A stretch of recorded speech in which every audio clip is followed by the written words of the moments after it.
sake saduwa a cikin wannan bidiyon. Kuna tare da Shehu Abdullahi Shehu.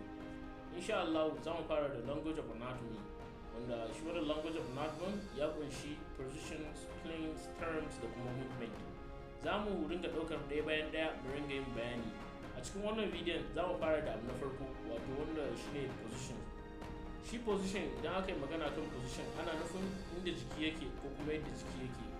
Position ya kunshi abubuwa guda biyar, wato akwai anatomical position, akwai supine position, akwai prone position, akwai sideline position, sannan kuma akwai lithotomy position. Za mu ɗauka ɗaya bayan ɗaya wanda za mu yi bayani, sannan kuma wanda za mu nuna muku yadda zai gamsar da ku. Abu na farko shine anatomical position. Wannan shine anatomical position.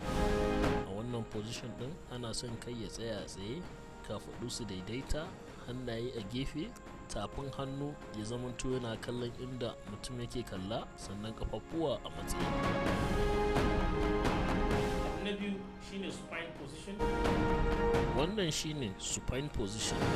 A wannan position din ana son mutum zai kwanta straight, kanshi yana kallon sama, hannayen shi a gefe, sannan kafafuwan shi a miƙe.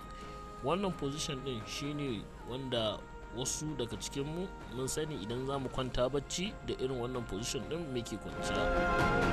Na uku shine prone position. Wannan shine prone position wanda muka fi sani da rubda ciki. A wannan position din ana son mutum zai kwanta akan cikin shi, kanshi yana gefe, kanshi zai iya zamantowa a hannun hagu ko kuma a hannun dama. Hannayen shi suna gefe, tafin hannun shi ya kalli ƙasa, sannan kafafuwan shi a miƙe. Abu na hudu shine sideline position. Wannan shine sideline position. A wannan position din mutum zai kwanta a barin shi na dama ko na hagu, hannayen shi a gefe.